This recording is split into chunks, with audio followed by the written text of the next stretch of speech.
Según Génesis 47, 12, 27, durante la sequía en Egipto, José almacenó y preservó el alimento. Para subsistir, la gente tuvo que venderlo todo y, al fin, incluso a sí mismos. Ese es el precio de vencer. Así es en este tiempo del fin, donde conseguir el alimento para entrar al reino y conquistar nuestra tierra, que es Cristo, formado en nosotros, nos costará renunciar a todo, incluso a nuestra propia vida. Pero a cambio de nuestro todo, tendremos su todo y reinaremos con él. Con ustedes, José.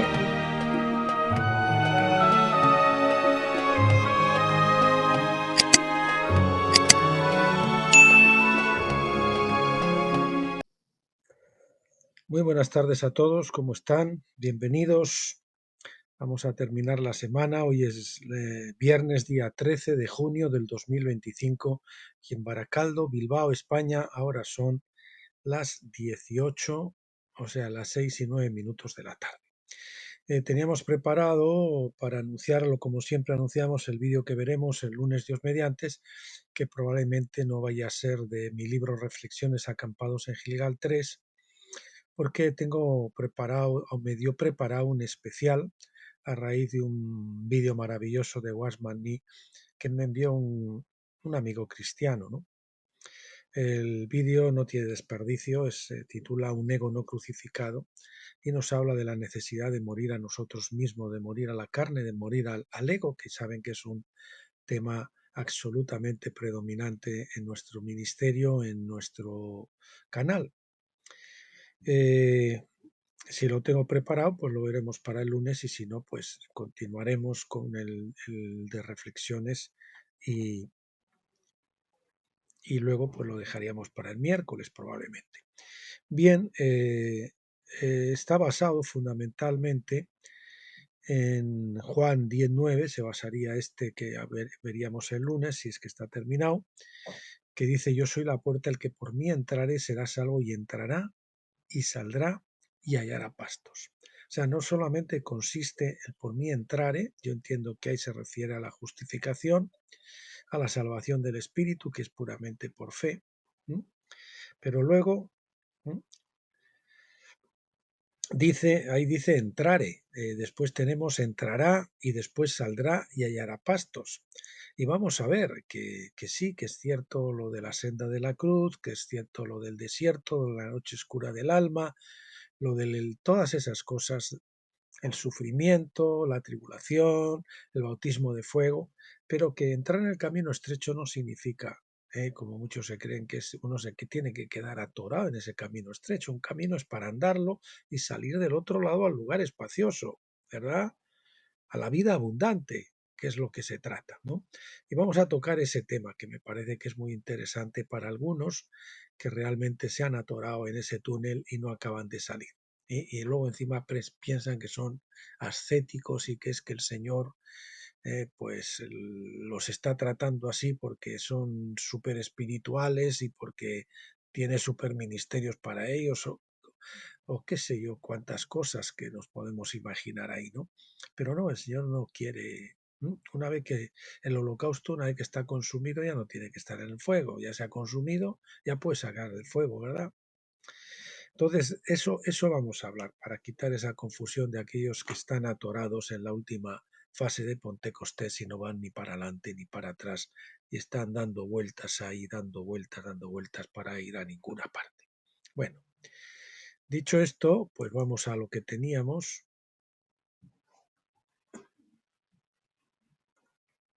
Vamos a ver si me deja cerrarlo. Eso es, bueno. En fin, si es que no está preparado ese que les acabo de indicar, pues veremos un artículo de mi libro Reflexiones acampados en Gilgal 3 sobre los medios alternativos, que más bien se podría titular medios no tan alternativos, porque hay algunos medios alternativos pues que no se les podría dar ese calificativo, porque al final también están medio vendidos, ¿verdad?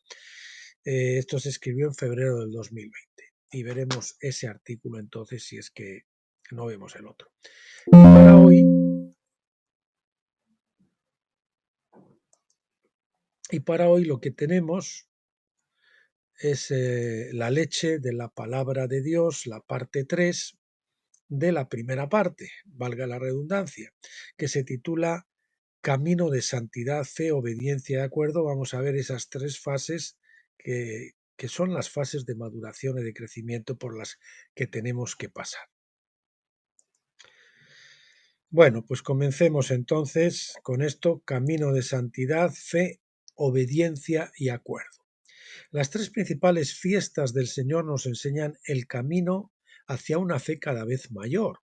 Los conceptos claves son fe, es decir, que es el que viene en la Pascua, la obediencia, que digamos que es lo que tenemos que aprender en Pentecostés, y acuerdo, tabernáculos, que también si quieren, pues lo pueden poner el atrio, el lugar santo y el lugar santísimo. También lo pueden poner Egipto, desierto, tierra prometida, etcétera, etcétera. Esas tríadas, pues tengo tropecientas en un post por ahí. Si ustedes quieren ver fases de crecimiento espiritual, seguramente lo encontrarán. Para que vea que eso de las fases de crecimiento lo tenemos por todas partes de la Biblia. Por ejemplo, Juan nos dice hijitos, jóvenes y padres, ¿verdad? Así sucesivamente. Bien, los efectos de estos sobre nosotros como creyentes son la justificación, la santificación y la glorificación. Estas constituyen 3 etapas de la salvación, una para cada parte de nuestro ser, espíritu, alma y cuerpo. Ahí tenemos otra vez la terna. Como nos dice primera de Tesalonicenses 5:23, y todo vuestro ser, espíritu, alma y cuerpo sea santificado, etc. Bien, estas también constituyen el camino de santidad de Isaías 35:8. En el tabernáculo de Moisés, a medida que uno avanza de las tinieblas exteriores hacia la luz de la presencia plena de Dios. El atrio exterior es el lugar en correlación con la Pascua donde los pecados son perdonados. Simboliza, ahí está el altar, simboliza que fuimos crucificados con Cristo y que nosotros asimismo tenemos que andar el camino que Cristo andó y que Cristo anduvo, y por eso tenemos que ser crucificados, ¿verdad? Perdón por, por el error. Bien, el atrio exterior, repito, es el lugar en correlación con la Pascua, donde los pecados son perdonados a través del altar de sacrificio, como decíamos, que simboliza la cruz, y la fuente del bautismo. Estaba el atrio y también estaba lo que se llamaba el lavacro, que era la fuente donde los sacerdotes se lavaban para después poder ministrar. El lugar santo, que ya saben que luego separaba el atrio, había una cortina y entonces ahí solo accedían los sacerdotes al lugar santo, es accesible al sacerdocio. Personas ungidas que tienen acceso a la luz, es decir, al candelero, la menorá y la revelación de la palabra, que es la mesa de los panes de la proposición. La luz está simbolizada por el candelero, la revelación, en la revelación de la palabra, la mesa de los panes de la proposición, para que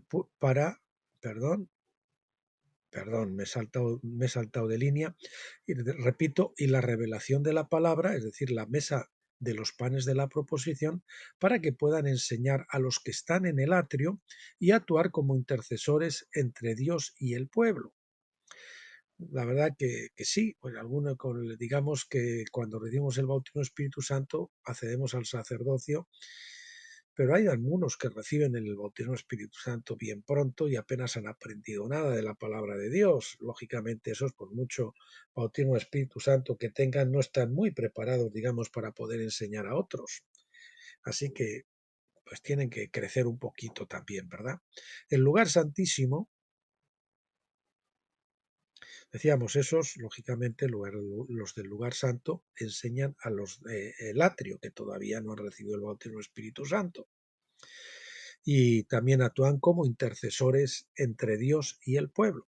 El lugar santísimo, que sería la tercera parte, Ya saben que el lugar santo estaba separado por el velo, que simboliza el velo que había en el templo, que separaba el lugar santo del templo del lugar santísimo, y simboliza el velo que separa nuestra alma de nuestro espíritu, de nuestro interior, que así como el velo del templo se rasgó cuando murió Cristo, ese velo almático que simboliza nuestra carnalidad tiene que ser rasgado para que nosotros entremos a la plenitud de la luz de la Shekinah. Allí la luz de la Shekinah es la luz de la gloria de Dios. Allí es la luz del Espíritu Santo simbolizada por la menorá, y en el atrio tenemos la luz del día, la luz natural. Son tres diferentes grados de revelación.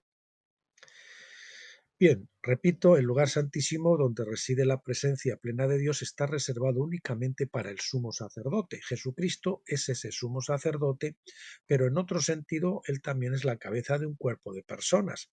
Los del cuerpo de Cristo, si es que están de acuerdo con él, también tienen acceso al lugar santísimo. Es decir, es un grado mayor de intimidad con el Señor. Una cosa es la fe, otra cosa ya es la obediencia. Para eso es Pentecostés. El Señor nos lleva por el bautismo de fuego, por tribulaciones, y tenemos que aprender a obedecerle y así ser transformados, y que la palabra de Dios se encarne, se grabe en nuestros corazones a base de la experiencia, de las circunstancias, de esas tribulaciones y de la revelación. Vamos empapándonos y creciendo con la palabra de Dios. Pero el bautismo del Espíritu Santo, a mí me gusta decir que siempre viene para llevarnos al hoyo. Así como Cristo fue llevado al desierto para ser tentado el día que se bautizó en el Jordán, y también recibió el bautismo del Espíritu Santo cuando descendió la paloma sobre él, dice luego que al poco tiempo o enseguida el Espíritu lo llevó al desierto para ser tentado por el diablo. Nosotros también somos llevados al desierto para ser tentado contra el diablo, donde aprendemos la guerra espiritual y aprendemos a combatir al diablo echando mano de la espada del Espíritu, que es la palabra de Dios, y de toda la armadura celestial que tenemos en Efesios 6 del 10 al 18, ¿verdad? Entonces, esa es un poquito, pues, las tres fases. Bien, en este momento de la historia, antes del regreso de Cristo, yo personalmente no he logrado un acuerdo total con Dios. Dice el doctor Stephen Jones, el acuerdo ya es otro grado, es decir, es la unión de las voluntades, en la cumbre de la espiritualidad, donde uno ya no tiene deseos ni decisiones, sino que él elige amar la voluntad de Dios y hacer la voluntad de Dios. Hablar lo que el Padre habla y decir y hacer lo que el Padre hace. Como decía el Señor, yo no hago sino lo que veo hacer al Padre, y yo no digo sino lo que oigo decir al Padre. Es ya un grado de intimidad mucho mayor que nos lleva a una plena comunión con el Señor. Pero eso es entrar también al principio, es cuando Cristo ya nace en nosotros, tenemos la filiación. Otra terna, les voy a decir que no les he dicho: el engendramiento, que es la justificación, la gestación en el útero de Pentecostés, en el lugar santo, y el nuevo nacimiento, que es al comienzo de Tabernáculos, donde por lo menos recibimos esa unción de vida, porque Cristo ya ha sido encarnado en nosotros, hemos dado a luz a Cristo en nosotros, y ese Cristo lógicamente tiene que crecer hacia la plena madurez, es madurar en madurez, para que lleguemos a la estatura del varón perfecto, a la plenitud de la filiación.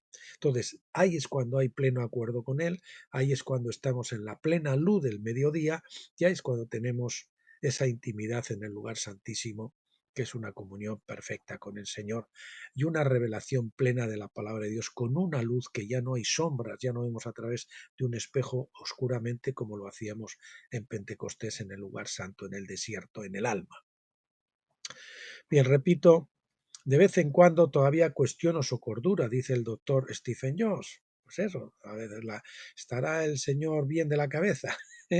Esto me dice que todavía estoy aprendiendo obediencia a través de Pentecostés, y sospecho que esto continuará hasta que se produzca el cambio o la transformación que Pablo describió en 1 Corintios 15:51. Que seamos transformados, recibamos el cuerpo glorificado. No obstante, sé que he progresado mucho a lo largo de los años, a medida que el Espíritu me ha guiado a través de múltiples experiencias en mi propio viaje por el desierto. que es Pentecostés, es la etapa de Pentecostés, porque tabernáculo realmente hasta que no se produzca esa fiesta históricamente, pues no podemos entrar a la plenitud de tabernáculo. Podemos estar en esa transición o podemos recibir esa unción de vida, pero la doble porción de tabernáculos llegará cuando esa fiesta se cumpla, ¿verdad? No obstante, sé que he progresado mucho, eso es lo importante, que vayamos progresado de fe en fe, de victoria en victoria. Este cambio o transformación, como les decía, por supuesto, también se conoce como la redención de nuestro cuerpo, que nos dice Romanos 8:23. Es el punto donde volvemos a nuestra herencia que se perdió por el pecado de Adán, que no es otra cosa que ese cuerpo glorificado que ellos tenían, el cuerpo de luz. Es el cumplimiento de la ley del jubileo, es Levítico 25:13, cuando solo por gracia todas las deudas se cancelan y todos regresan a su propiedad o herencia de tierra. En el Antiguo Testamento una herencia de tierra física, pero eso simboliza nuestra tierra corporal de la que fuimos hechos cuando el Señor cogió el polvo de la tierra y nos formó, y luego pues era un cuerpo glorificado, sopló el aliento de vida y era un cuerpo que se podía mover en la dimensión terrenal y en la dimensión espiritual, ¿verdad? Bajo el antiguo pacto, esta propiedad era una porción de la tierra de Canaán. Bajo el nuevo pacto, es la porción del polvo de la tierra que primero constituyó a Adán y que también nos ha sido dada como herencia.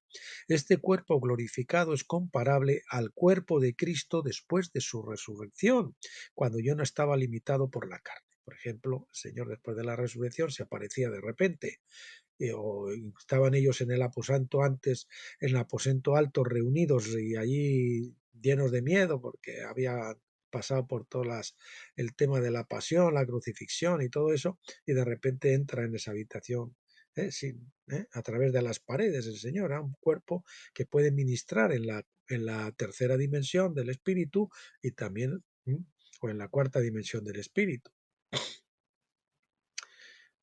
Bueno, no, la cuarta no, en la tercera, claro. Tenemos la primera, que es la horizontal, después sí tenemos la cúbica, ¿no?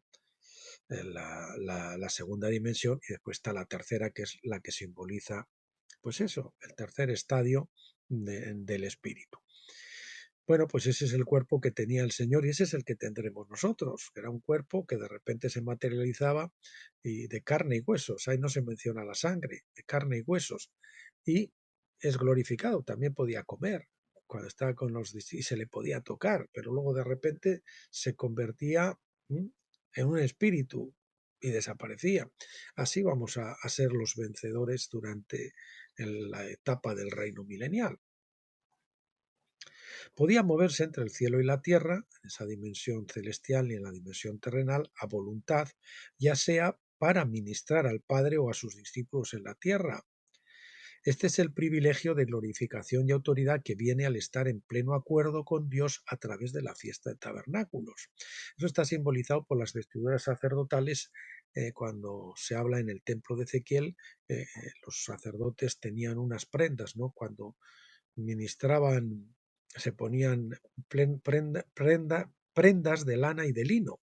Las prendas de lino simbolizaban pues cuando estaban ministrando a Dios en la dimensión espiritual, y las prendas de lana simbolizan cuando se están ministrando a los hombres en la tierra, el cuerpo glorificado o el cuerpo físico. Nuestro objetivo entonces no es simplemente ir al cielo donde cantaremos alabanzas a Dios por la eternidad. Cuando los vencedores sean glorificados, aún habrá mucho trabajo por hacer en la tierra antes de que se complete la restauración de todas las cosas, que nos dice Hechos 3:21, hasta el tiempo de la restauración de todas las cosas, y dice todas las cosas. Cuando Cristo regrese, no entraremos en una casa de retiro celestial. En cambio, entraremos en el reposo de Dios, el salón de Dios, no un tiempo de ociosidad, sino una posición en la que dejamos de hablar nuestras propias palabras o de hacer nuestras propias obras. Isaías 58, 13, 14. El reposo no es dejar de trabajar el domingo, por ejemplo. ¿eh? ¿Mm? Algunos pues lo hacen también físicamente. El reposo es un estado del espíritu, uno que ha estado y descansa en Dios y no hace sino lo que ve a Dios hacer, lo que el Señor le dice. Eso es entrar en el reposo de Dios. Sea sábado, sea domingo, sea lunes, es vivir todos los días en el reposo de Dios y no movernos si Él no se mueve. Es vivir en plena comunión con Él. Cuando hablamos solo de lo que cuando hablamos, perdón, solo lo que oímos decir a nuestro Padre y hagamos solo lo que vemos, cuando hablamos cuando hablemos solo lo que oímos decir a nuestro Padre y hagamos solo lo que vemos hacer a nuestro Padre, entonces podremos decir que hemos guardado el sábado o reposo de Dios, el salón de Dios. Por eso ya saben que viene cuando cruzamos el Jordán al final de la etapa de Pentecostés. Entramos en ese reposo de Dios y empezamos a vivir en quietud y a no movernos salvo que recibamos órdenes del Señor. O sea, dejamos el activismo carnal, ¿eh? Y solo dejamos las obras muertas, que también le dice la palabra, obras muertas. ¿Por qué obras muertas? Porque son obras separadas de Dios, nadie nos las ha encargado. En cambio, ya cuando entramos en el reposo de Dios, solo nos movemos por iniciativa. Recuerden esa palabra, iniciativa del Espíritu Santo. Bien, este es el ejemplo que Jesús nos ha dado. Y como vemos muy a menudo, hay 3 sábados, 3 reposos, si quieren, que se correlacionan con nuestra experiencia a través de la Pascua, Pentecostés y Tabernáculos. El día de reposo, que sería el domingo a nivel físico, el año de reposo, que era cada 7 años, y después el jubileo, que es cada 50 años, cada 49. Luego el año siguiente sería el jubileo, y ese año del 50 del jubileo, a su vez, es el primer año del el siguiente ciclo de jubileo de 49 años. Solo cuando dejemos nuestras propias obras, como decía, obras muertas, si son propias es que son muertas, aunque sean buenas. Recuerden que del árbol del conocimiento, del bien y del mal, viene tanto el bien y el mal. Pero nosotros vivimos ya en esa fase, no por ese árbol, sino por el árbol de la vida, que fluye a través de los campos que están pegados, que permanecen en él. Solo cuando dejemos nuestras propias obras y nuestras propias palabras podremos decir que habremos entrado en el reposo de Dios, es decir, el jubileo de Hebreos 4:9. Y esto, desde una vez que cruzamos el Jordán, pues empieza a ser así. Pero tenemos que crecer en esa perfección, porque siempre hay metiditas de pata y todo eso, pero ya es un estado de reposo. Reposo no es la paz de Dios o la paz con Dios, sino que es la paz de Dios también. ¿eh?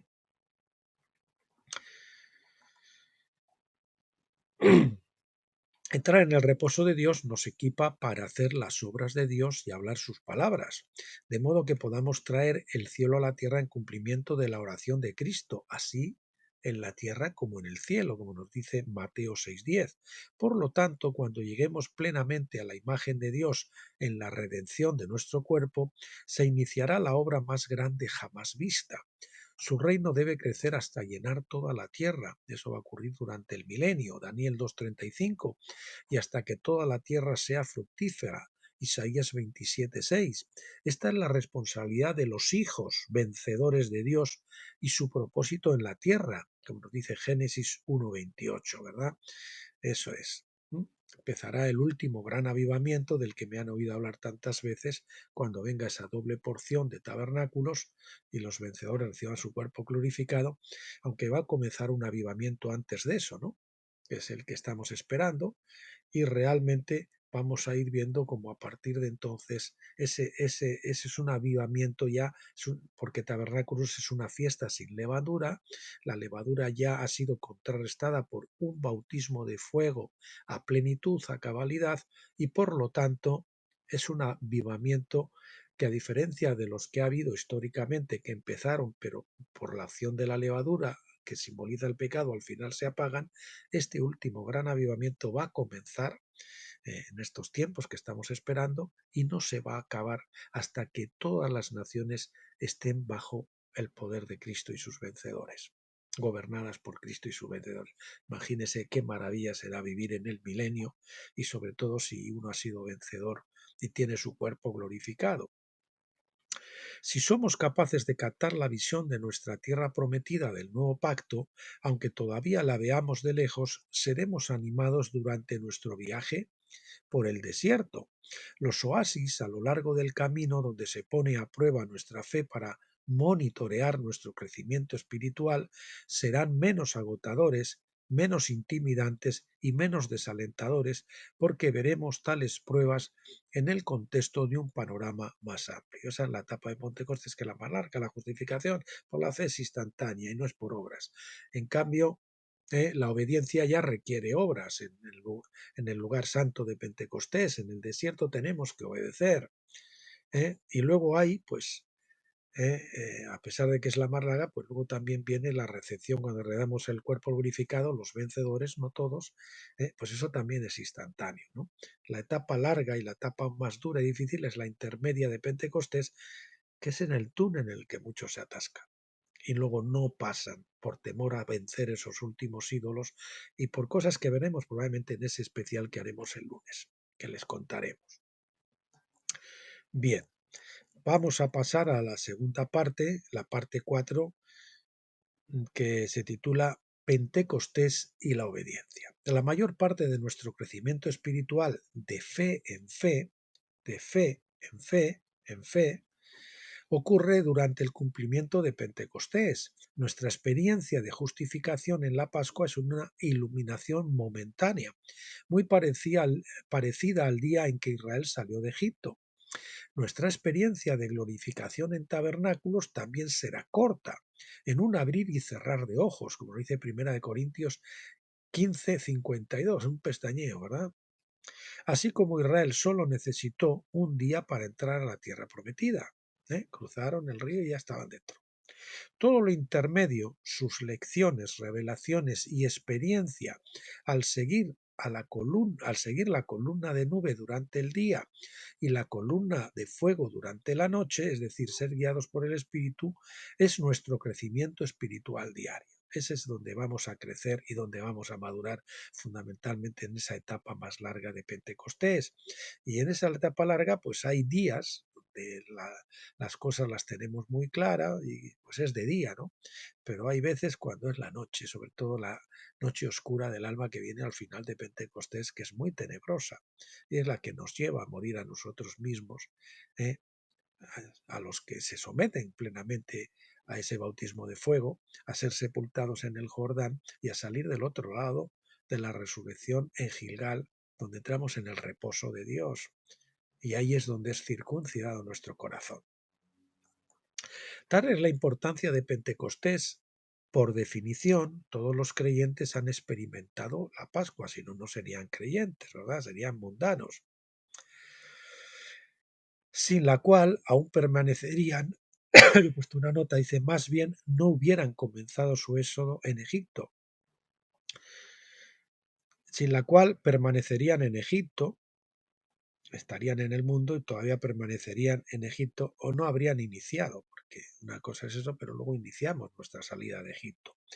Pero no todos han experimentado el bautismo del Espíritu Santo. Muchas denominaciones no ven la necesidad de ir más allá de la Pascua y llegar a Pentecostés. Ese es el atrio, los que están todavía en el atrio, esos son los fundamentalistas, los evangélicos a secas, que no citan, no dicen que el bautismo del Espíritu Santo eso ya no se da y que los milagros no se dan y todo eso, ¿no? Después tenemos, lógicamente, que llegar a Pentecostés. Ellos no llegan porque se han quedado ahí. Una vez salvados o salvos, es decir, justificados por la fe, ven su futuro eterno como seguro, se creen que no hay más. Esa gente del atrio han sido liberados de la esclavitud del pecado y esperan viajar directamente desde Egipto a la tierra prometida. Pero hay que pasar por la etapa intermedia, hay que pasar por Pentecostés en el Sinaí, hay que recorrer un camino que simboliza ese éxodo hasta que ellos llegaron a la tierra prometida, que simboliza también nuestra andadura en la vida espiritual. Bien, como decimos aquí, el viaje, siguiente epígrafe, el viaje primero nos lleva al Sinaí. Por eso, los que no se bautizan en agua no salen de Egipto. Hay algunos que creen que puede ocurrir, pero no salen de Egipto. ¿Por qué? Porque no han cruzado el Mar Rojo, que simboliza el bautismo en el agua, y no han sido bautizados en el agua, en la nube ni en el mar, porque la nube empezó a aparecer ¿eh? Cuando ellos se pusieron en marcha, empezaron a salir de Egipto y ya estaban en el camino por el desierto, pues la nube iba, los cubría durante el día y la columna de fuego por la noche, pero cruzaron el Mar Rojo, que simboliza eso. Dice la palabra que fueron bautizados en la nube y en el mar. Si usted, como yo conozco a algunas personas, incluido lo que le ocurrió a una de mis hijas, se bautizaron, perdón, creyeron y fueron salvas, porque una creer, incluso pueden hasta recibir el Espíritu Santo, pero si no se bautizan, no van a crecer, van a ser como embriones congelados. Entonces, se supone que si se bautizan en agua, pues empiezan a caminar y el espíritu va a empezar a moverlos a salir del mundo, a romper los lazos con el mundo, a romper los lazos con la familia natural, a romper los lazos con el pecado, con ciertas prácticas, con ciertos grupos, etcétera, etcétera, como pasó con Abraham, ¿verdad? Sal de tu tierra y de tu parentela. Así hace el Señor con nosotros. Cuando viene a buscarnos, nos saca de nuestro entorno, nos saca de nuestra parentela y nos lleva a recorrer un camino diferente, nos separa del mundo. Entonces, esa primera parte del viaje nos tiene que llevar al Sinaí. Bueno, primero nos tiene que llevar, como digo, a ese bautismo que simboliza el cruce del Mar Rojo, a la nube, a la guía del Espíritu Santo, simbolizada por la columna de nube y la columna de fuego, y después de allí al Sinaí, que sería la siguiente etapa. El viaje, perdón, a ver si me queda claro, esa primera parte, digamos, del atrio, uno puede ser creyente, pero si no hace más nada, se queda en el atrio, se queda en Egipto. Ahora, si él se bautiza, pues lógicamente ya se pone en marcha el camino. El camino empieza a andarse cuando uno se bautiza en agua. Ese es el primer paso para poder empezar a caminar.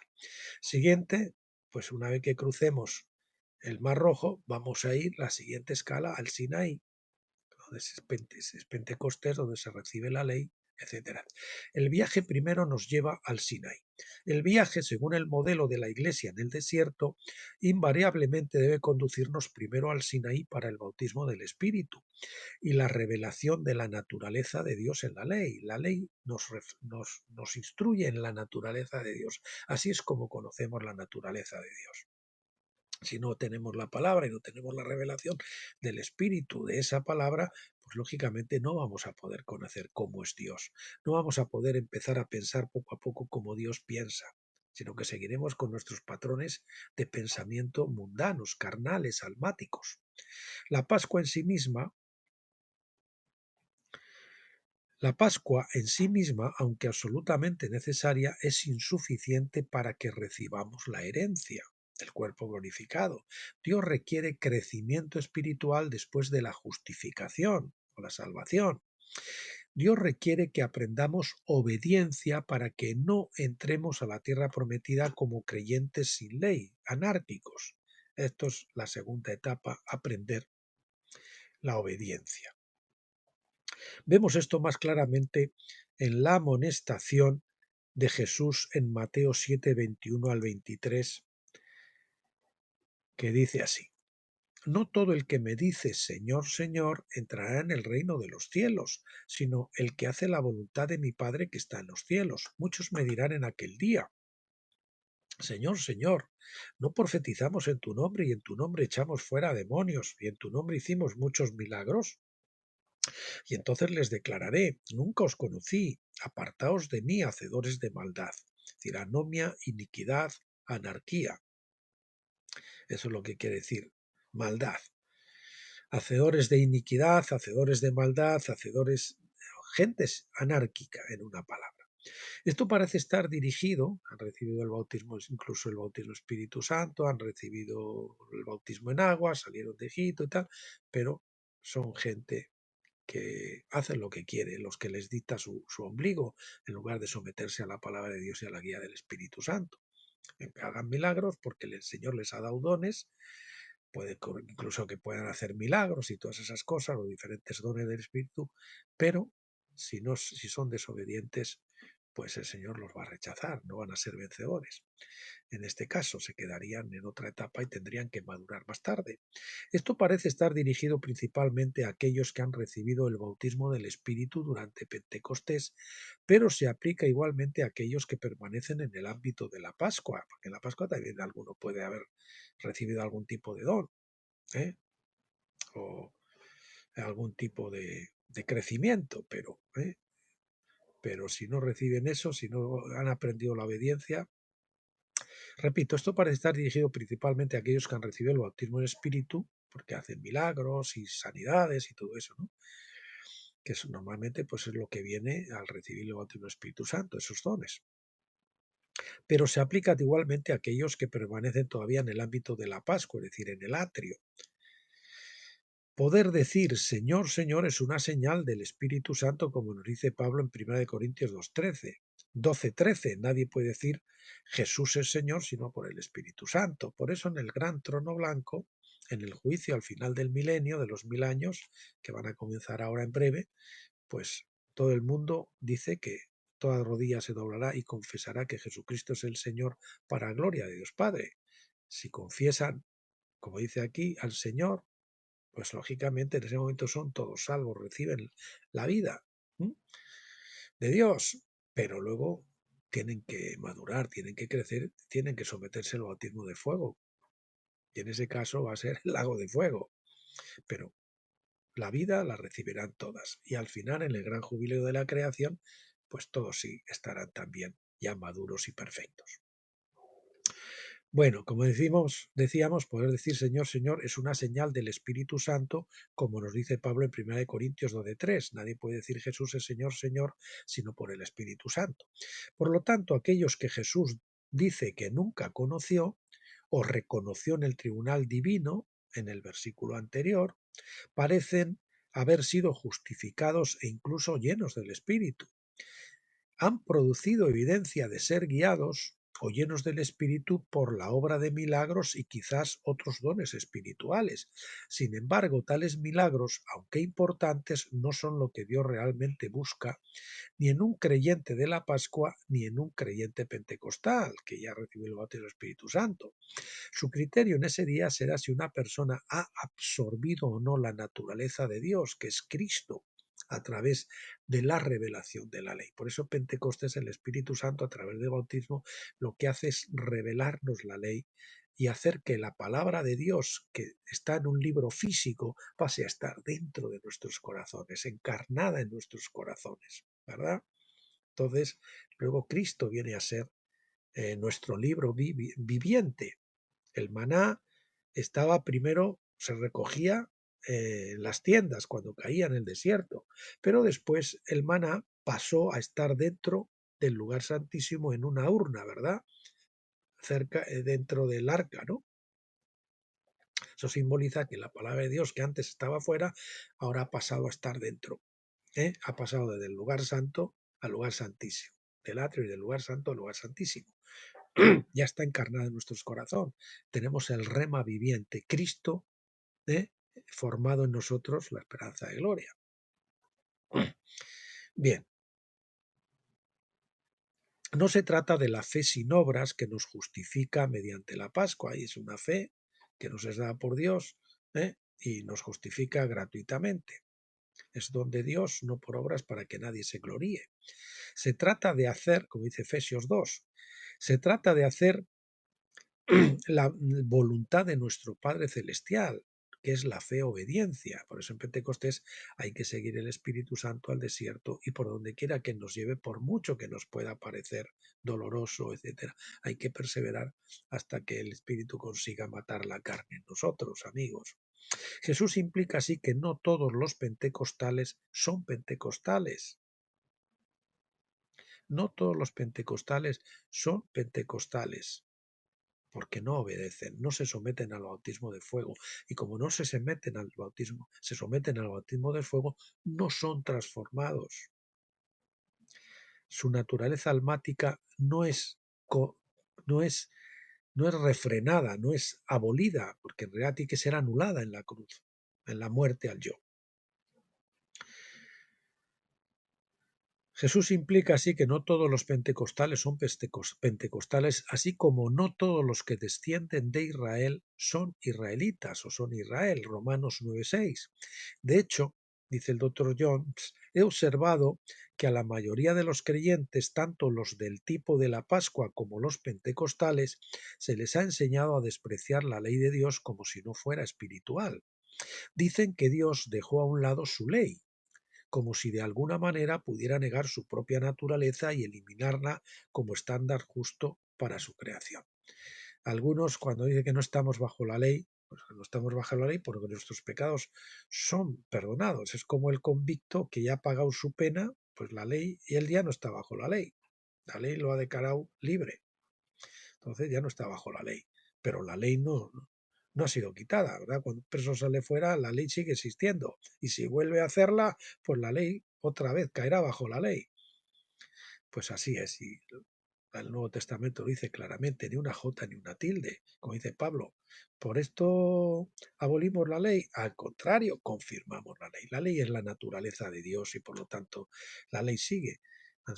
Han cambiado algunas formas, han cambiado algunos ritos, pero los principios de esos ritos, de esas leyes, han pasado ahí.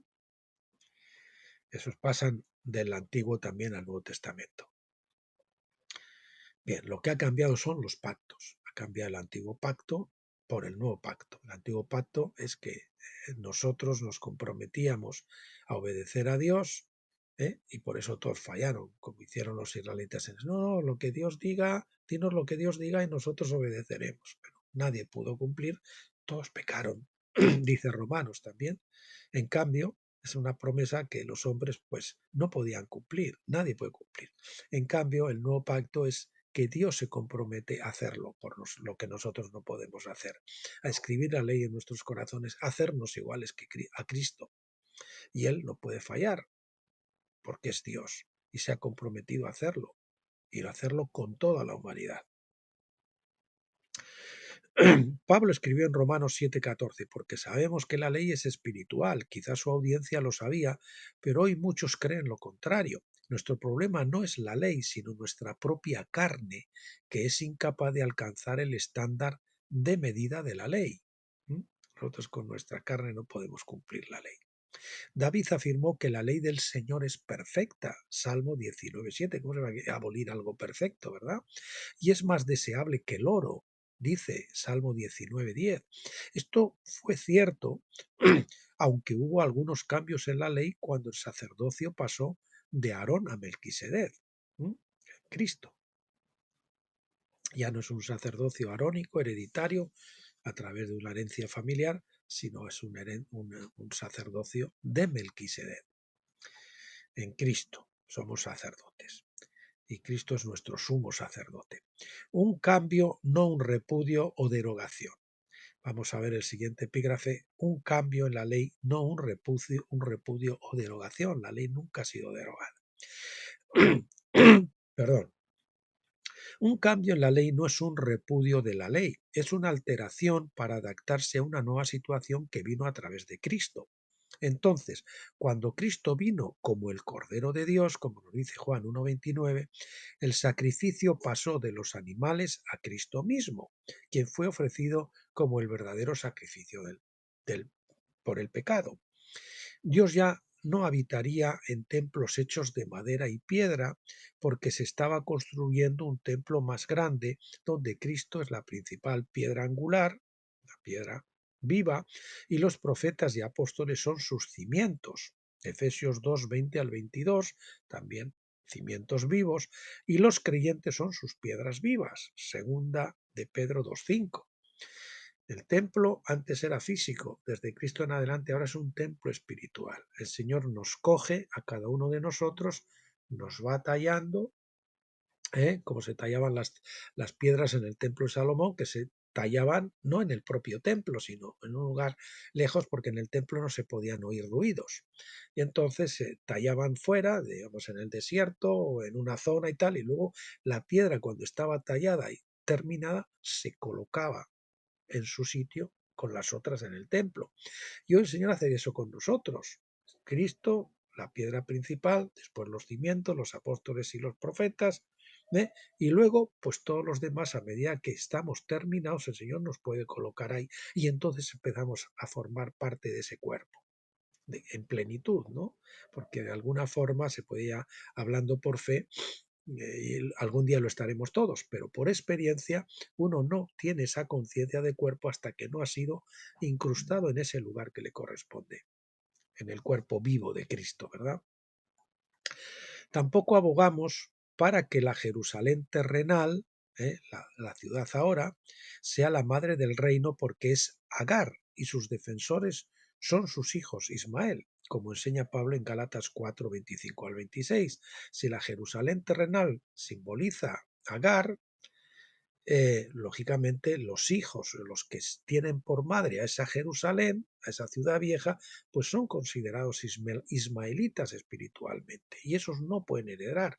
La palabra de Dios dice que Agar y sus hijos, es decir, mm, la vieja Jerusalén, esa ciudad en la que muchos se empeñan ahora, los cristianos sionitas incluidos, en que esa va a ser la capital del mundo y que se va a reconstruir el templo y todo eso, pues, pues no, esos, dice la palabra de Dios, que tienen que ser echados fuera. Y lo estamos viendo. Y probablemente ocurra hasta este año. Vean el post que puse del doctor Stephen Jones anteayer, que lo fijé en el blog Graneros de José, donde el doctor Stephen Jones dice que espera que puede ser antes de tabernáculos. Y eso lo puso anteayer. Hoy, precisamente, Israel atacó a Irán. Hoy no, ayer, perdón, atacó a Irán. Y hoy Irán ha respondido a Israel. Estamos. ¿Mm? Piensen ustedes, está empezando a ocurrir. Lo estamos viendo delante de nuestras narices.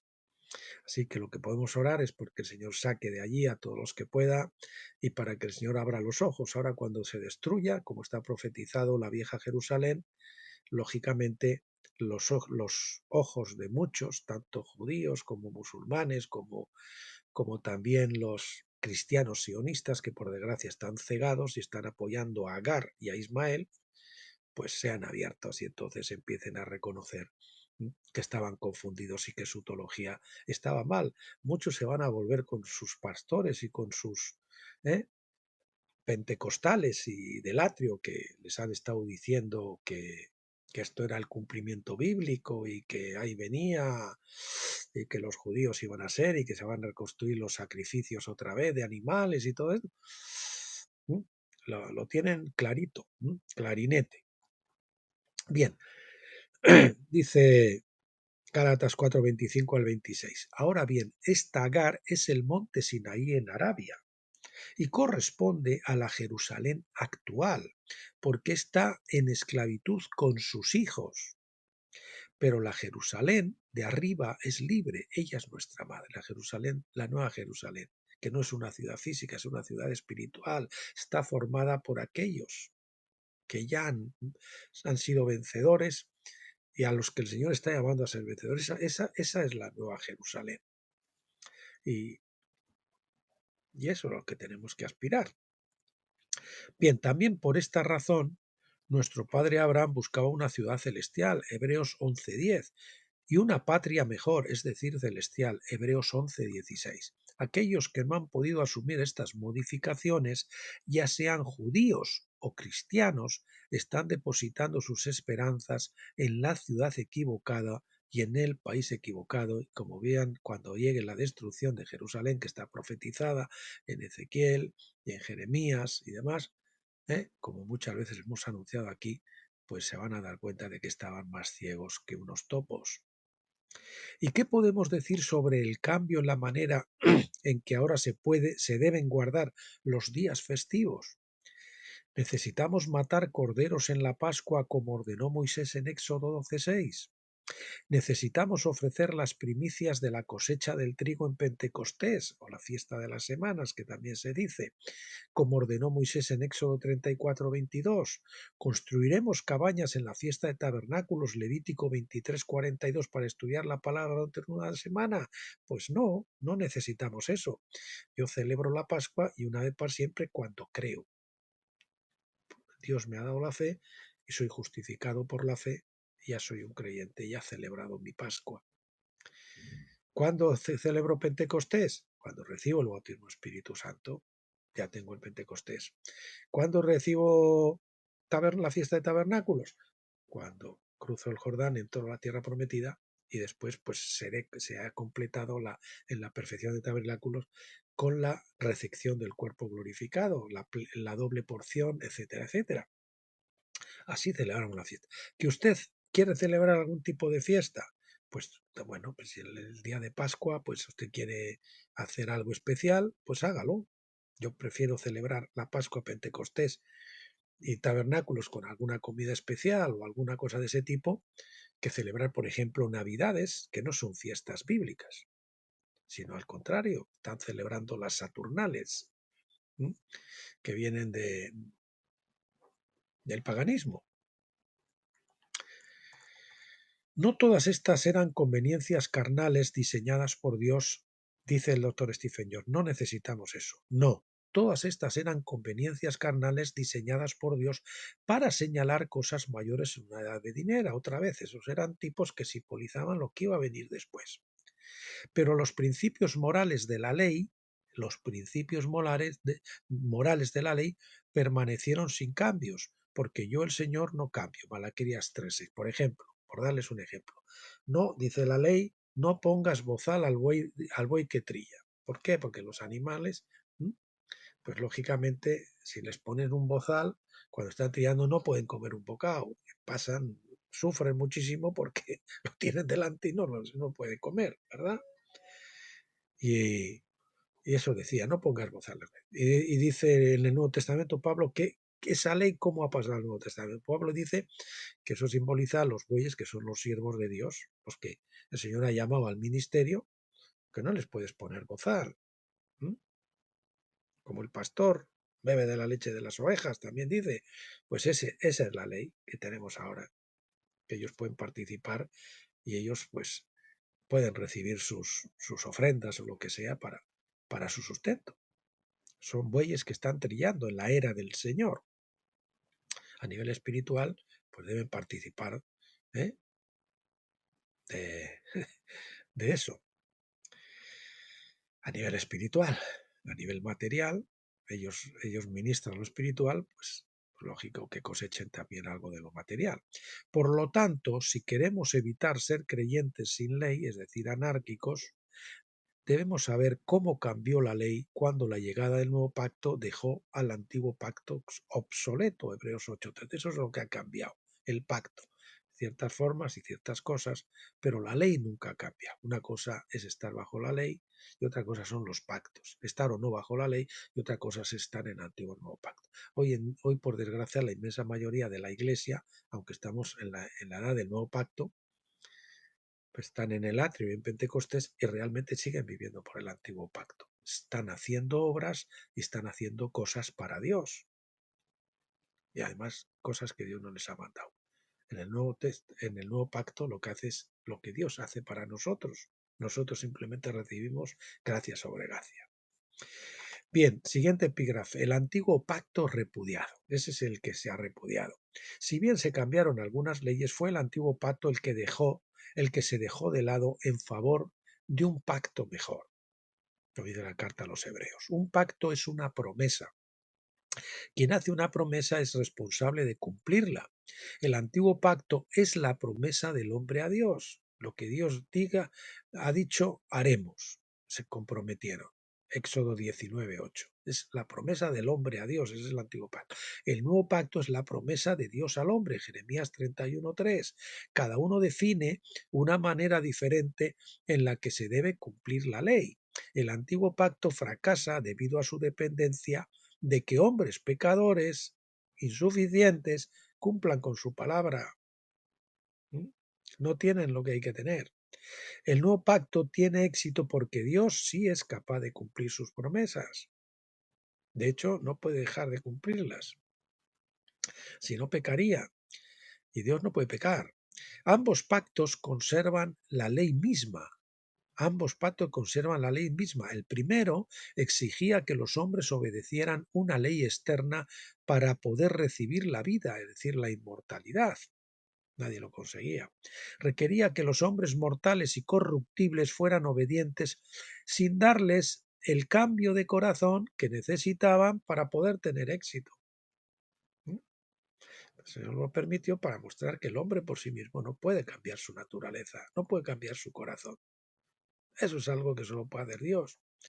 El segundo, el nuevo pacto, requiere que Dios escriba sus leyes en nuestros corazones para que nuestra naturaleza se alinee con la suya y así nos capacite para ser obedientes hasta que lleguemos a un acuerdo total con Él. Por eso, es absolutamente necesario ser guiados por el Espíritu al desierto para ser tentados, pasar por el bautismo de fuego. Es necesario que a través de muchas tribulaciones entremos en el reino de los cielos, porque ahí es cuando nosotros vamos a poder morir a la carne. Vamos a ser crucificados en nuestra experiencia con Cristo. Y entonces Cristo será formado en nosotros. Y a partir de ahora Cristo vivirá su vida en nosotros y entonces podremos cumplir con las cosas que antes no podíamos cumplir. Él lo hará por nosotros y en nosotros. Siguiente epígrafe. La fe es un don de Dios. Hasta eso se nos tiene que dar. Nosotros no podemos forzar nuestra salvación. Es un don de Dios. Dice, la fe obediencia de Pentecostés debe basarse en la fe del nuevo pacto. La fe de Pentecostés es una fe obediencia, una fe que requiere obras. Es decir, la fe en que Dios es capaz de cumplir lo que ha prometido. Romanos 4:21. La fe en que Dios es capaz de cumplir lo que ha prometido. Esa es la fe de Abraham. Dios era capaz de cumplir lo que le había prometido. Si se basara en las promesas de los hombres y en la voluntad de los hombres, entonces esos pentecostales seguirían fracasando y seguirían luchando con la culpa cuando vieran sus imperfecciones. Dice el doctor Jones, yo mismo luché con eso cuando era joven. Habiendo tomado la decisión de seguir a Jesús a una edad temprana, rápidamente descubrí que todavía pecaba todos los días. Entonces se desanimaba, lógicamente, y pensaba que no había sido salvo. Razoné que si continuaba pecando, eso significaba que no había sido verdaderamente sincero cuando fui salvo antes. ¿eh?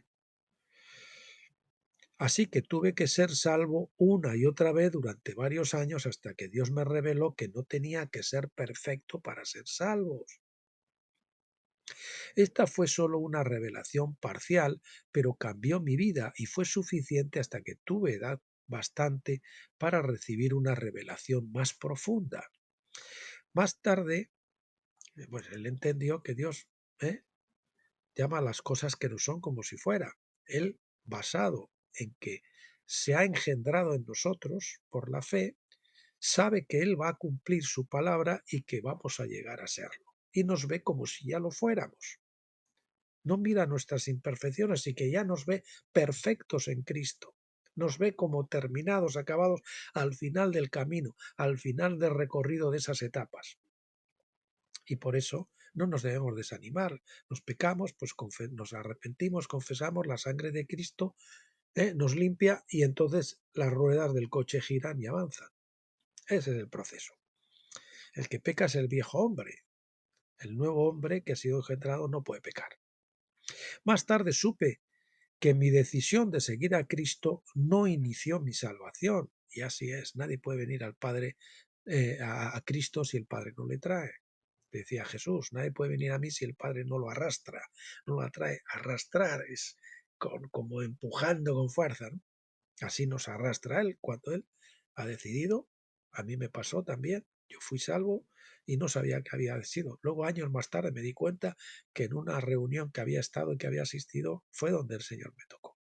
Pensé que la salvación mía no había sido dramática, pero después me di cuenta que lo que yo había sido salvo antes y sin yo haberlo pedido. El Espíritu me tocó en esa reunión y ahí empezó un camino. Ahí ya el Padre empezó a obrar en mí. Yo simplemente fui a una reunión cristiana, eso sí, donde se predicó del Señor y se habló del Señor, y el Espíritu simplemente me tocó. Yo lloré como una magdalena y no sabía por qué, lo único que entendí es algo así, vino a mi mente como que me habían dado un cuaderno limpio, ya sabes, como cuando éramos niños en los colegios nos daban el cuaderno limpio y nos esmerábamos mucho, ¿no?, en escribir, porque ya estaban todas las hojas bien, no había hojas dobladas y todo eso. O también me vino esa imagen y me vino otra imagen, que era que mi cuenta kilómetros había sido puesto a cero y que ahí comenzaba una etapa y así fue.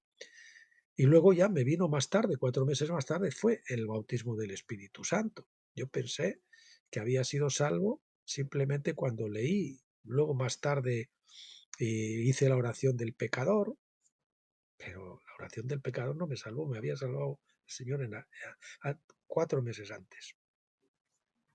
Bien,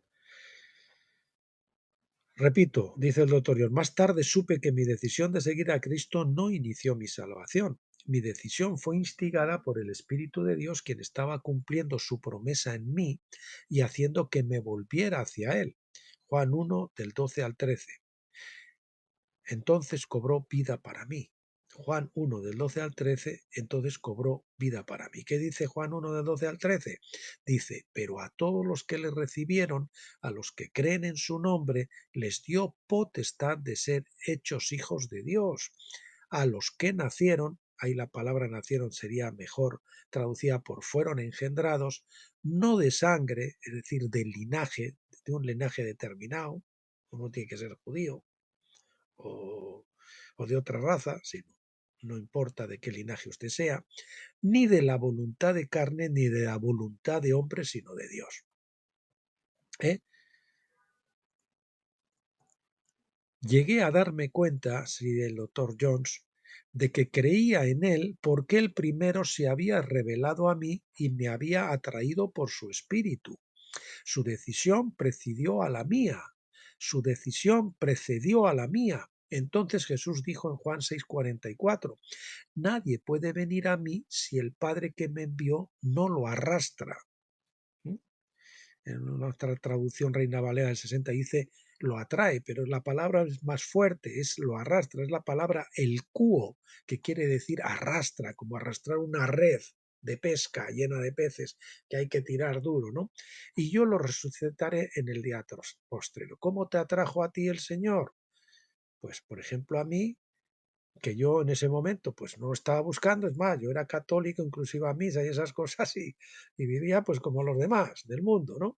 Pero una vez un compañero de la facultad me invitó a un negocio, resulta que ese negocio era un negocio donde había personas que lo hacían, que eran llenos del espíritu, que eran gente creyente, y un día en una actividad opcional, pues una de esas personas pues habló eso, y aparte en ese negocio, que fue a mí lo que me atraía mucho en ese negocio, había un sistema de autoayuda, de motivación basado en libros, en cintas de cassette y todas estas cosas donde se hablaba mucho del Señor.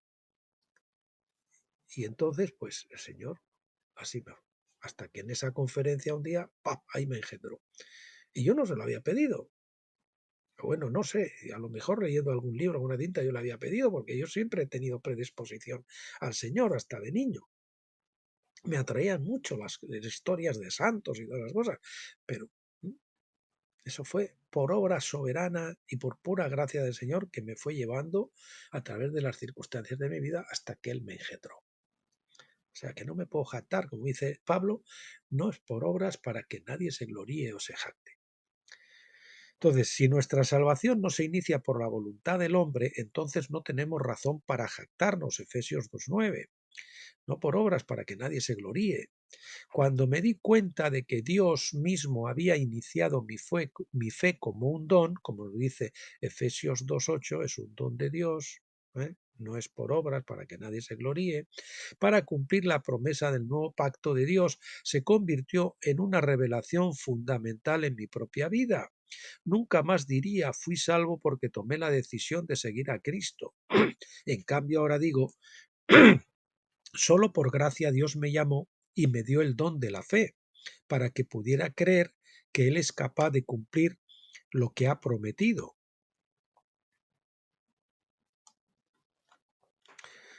Mi propio caminar con Dios ha sido un viaje para comprender la naturaleza de Dios y su divino plan de salvación. Las 3 fiestas nos dan el bosquejo básico de ese plan, pero cada fiesta debe entenderse adecuadamente mediante un estudio profundo de su palabra. Mi viaje comenzó en la ignorancia infantil y progresó gradualmente a lo largo de los años.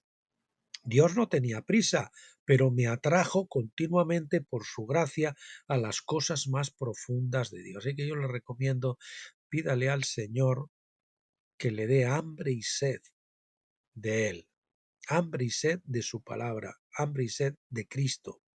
Esa es la mejor oración que puede hacer usted. Las oraciones de Efesios, en Efesios hay 2 oraciones muy poderosas, los capítulos 2 y 3, hágalas durante un tiempo hasta que sean rancias, hágalas. Pídale eso al Señor. Es mi esperanza y mi oración que mis lectores se beneficien de las cosas que he aprendido para que su fe aumente hasta que el reino les sea completamente revelado. Bien, esto es lo que teníamos hasta hoy. Debido a mis muchas explicaciones, me han pedido que trate de explicar las cosas, que no solo lea, que yo siempre doy explicaciones, pero me han sugerido que además, pues hoy se nos ha ido el vídeo a 1 horita. Normalmente estamos haciendo como de media hora, 3/4 de hora. Entonces vamos a entrar a la segunda parte de este libro, a la parte B, si quieren, que trata sobre el arrepentimiento del doctor Stephen Jones. Y la primera parte, la vez que veamos este libro, la próxima vez que abordemos este libro veremos el arrepentimiento, la parte 1, y veremos la parte 2 de esta segunda parte, por decirlo algo, que es, a ver si lo digo, la parte 2, la justicia, imparcialidad y no oprimir al extranjero. Bien, le digo eso porque en realidad, como les dije, no sé qué está pasando aquí está esto como descuadrado. Madre mía. Bien, en la primera parte que estamos viendo es de fe, que la hemos sacado hoy, y empezaremos con la segunda parte del arrepentimiento, que no sé cuántos tendrá. El libro en su totalidad es pequeño porque no tiene más que 78 páginas. Bueno, pues esto es lo que teníamos para hoy y para esta semana. Simplemente, pues me queda orar al Señor para que tengan un fin de semana maravilloso, que se relajen, que disfruten del Señor, que disfruten del descanso, que lo pasen bien,